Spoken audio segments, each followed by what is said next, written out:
from Yuji's fated rival to the one demon that can match Sukuna, these are the 9 best matchups for the sorcerers of Jujutsu Kaisen. Hey guys, it's Ryugo here, and with Jujutsu Kaisen concluded, and with Death Battle's return, there is no better time for us to talk about Jujutsu matches that could possibly feature on this legendary show.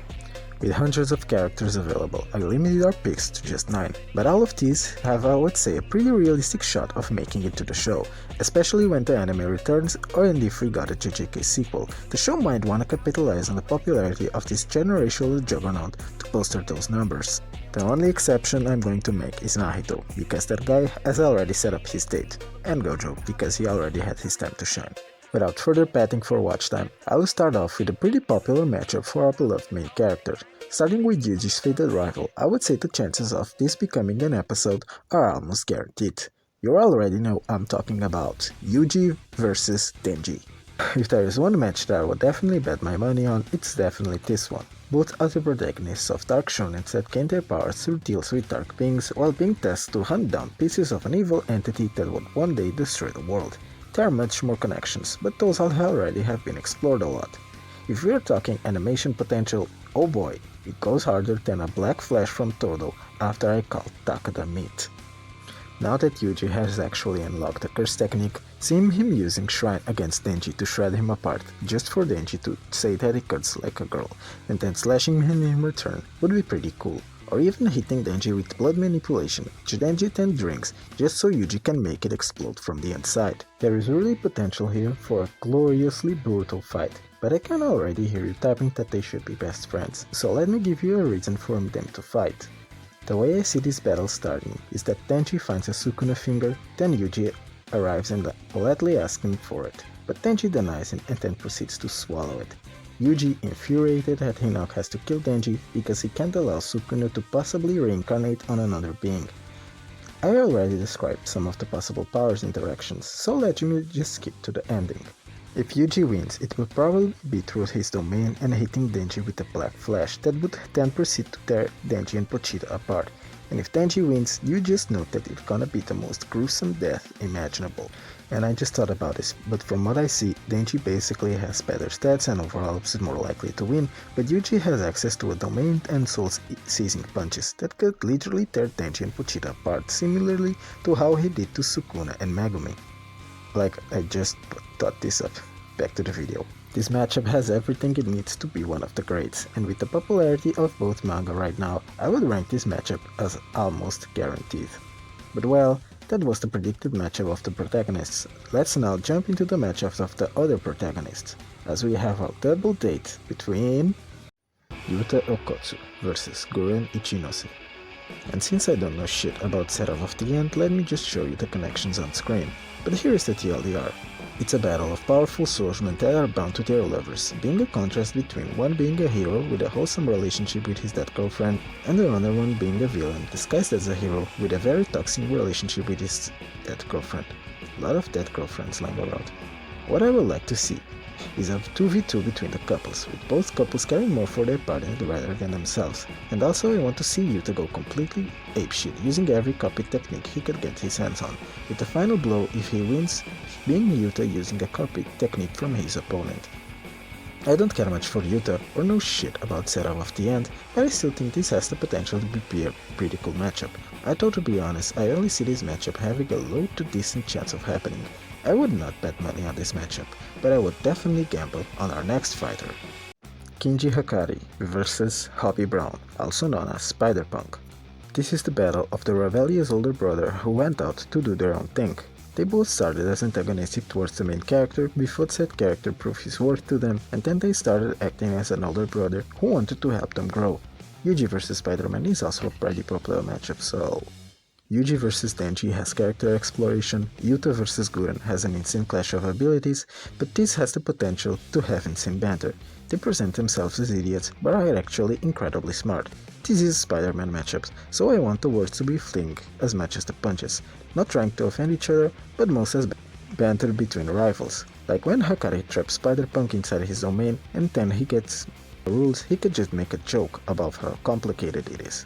But the moment Mr. Brown realizes that he can't kill Hakari, he will then use the interdimensional kitchen sink just to try to get rid of him. in which Hakari can just bounce off and hit him just as hard, as he then grabs the interdimensional teleporter, and that's where the real fun begins. Hakari is often joked about being a punch fight merchant, but most people forget how acrobatic he is and how creative he can get with his environment. So against an opponent just as skilled at running around, this battle could have insane animation potential, and what makes Hakari's fight so fun is seeing everything get thrown at him just so he can bounce off right back and hit just as hard. If SpiderPunk wins, it could be through getting Hakari out of his domain and then hit him with some interdimensional shenanigans, while if Hakari wins, I think it would be pretty cool to let him finally hit that black flash, gay. This matchup might sound strange, but Hakari is already a very popular character before he even made his anime debut, and Spider-Verse 3 is probably going to be legendary, which SpiderPunk is going to be a big part of, so I guess this matchup has a pretty decent shot of happening. Although these three might be expected, we still have two students that have pretty popular matchups, but first we need to talk about one matchup that's probably gonna make a great DBX, and that is Inumaki vs Shinso. The reason I think this would be great is simple. It's the battle of the voice commands. They both have the ability to order each other around, so there is potential for an insanely creative battle in which these two are trying to outsmart the other. This battle is one where both characters can just tell each other to die, so it's mostly a battle of brain overall. And from the battle of the voice commands we go to the battle of the action figures, as Kokichi Muta finally meets his match as he fights Rudy from Mekamaru vs Robot, or also Kokichi Muta vs Rudolph Connors. In order to avoid spoilers, I will just say that what happens in Invincible Season 1. And basically, this is the battle of the puppet masters with cursed bodies that live through an army of puppets. They always wanted to die, but through meeting the love of their life, they decided to go on a dark route so they could be with them. This has the potential to be a pretty unique fight in the history of the show. Just imagine an army of Mekamarus going up against an army of robots throughout all of Japan. But let's not kid ourselves. Kokichi is getting his ass delivered to him. Comic characters usually rank much higher in terms of ridiculous powers.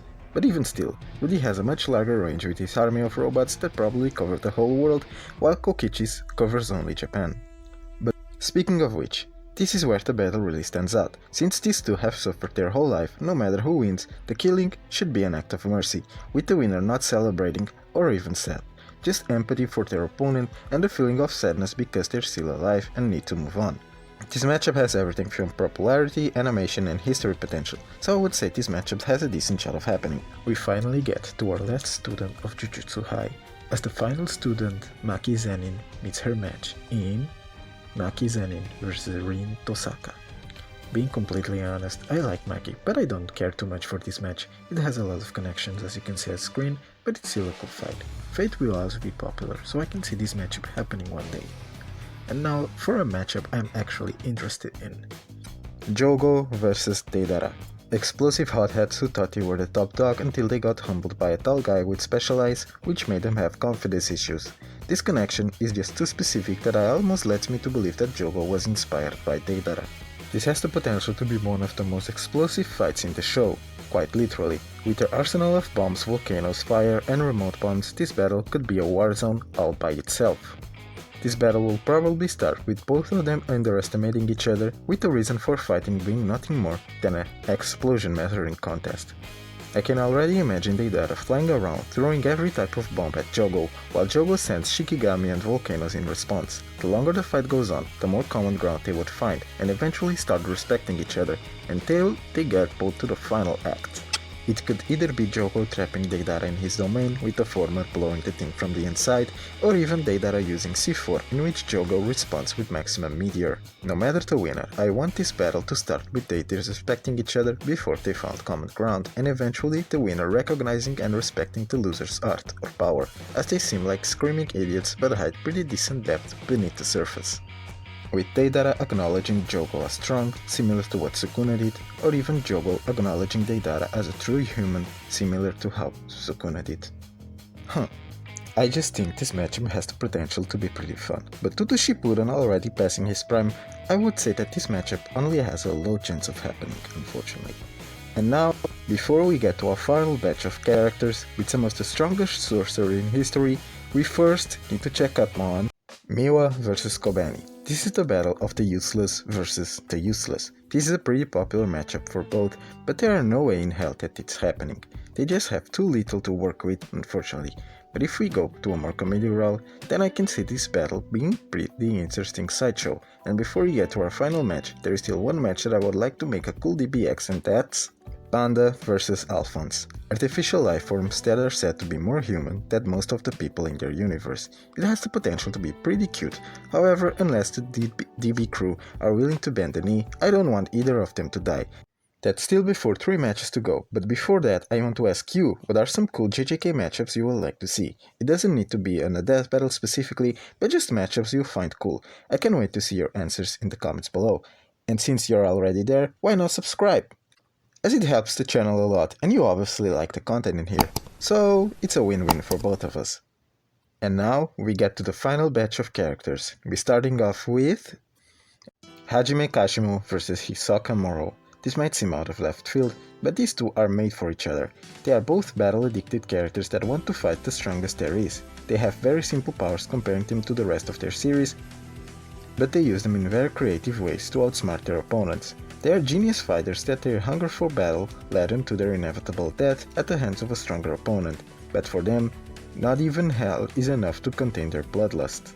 This has the potential to be an incredible episode of the show. For me, it could either take place at the Heavens Arena or even in the Culling Games, as they are both likely to find each other there, and from there, it's just a bloodbath.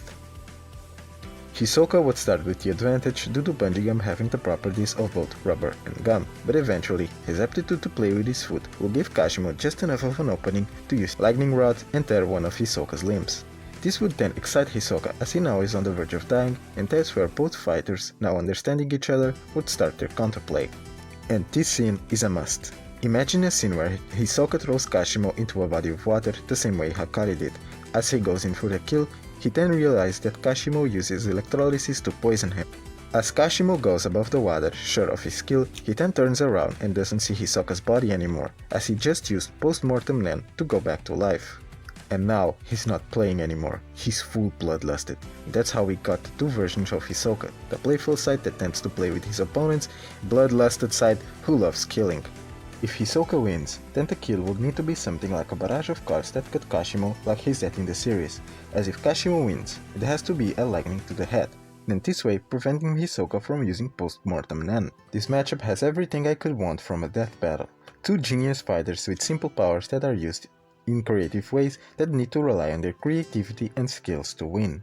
With Kashimo being my favorite character, I would go on my knees asking for this to be a death battle, but being completely honest, Kashimo doesn't have too much to work with, and Hisoka probably isn't safe to include in a versus match because of recent events.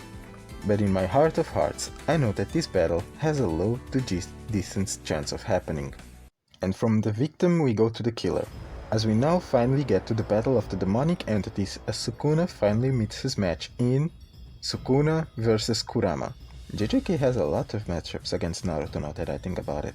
The connection here is that our both ancient demons feared throughout the land until they got sealed in the body of a little boy. They are some of the most powerful entities in their universe, and their contrasts as Kurama went out to befriend Naruto, as Sukuna remained a hater to the very end. You might be thinking that the size difference wouldn't allow it, but if we give Sukuna Megumi's body, I can just imagine riding a giant divine dog against Kurama, or even Magoraga adapting to Kurama's chakra, but the real cherry on top here is the ending. Imagine Sukuna pulling out Malevolent Shrine and enveloping Kurama, that then decides to counter by using a Bijudama, in which Sukuna counters by using Fuga, and a giant explosion ensues.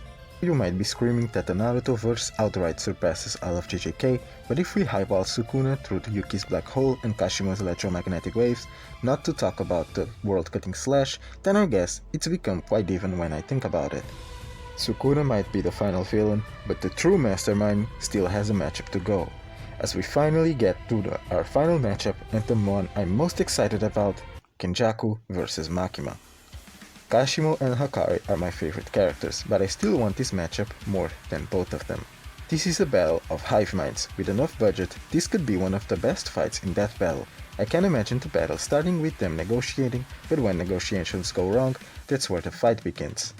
And and it would most likely start with them chilling, commenting on the zombies and minor spirits fighting. But then things escalate as the battle between the disaster curses and the hybrids start happening, with other likes Kurorushi.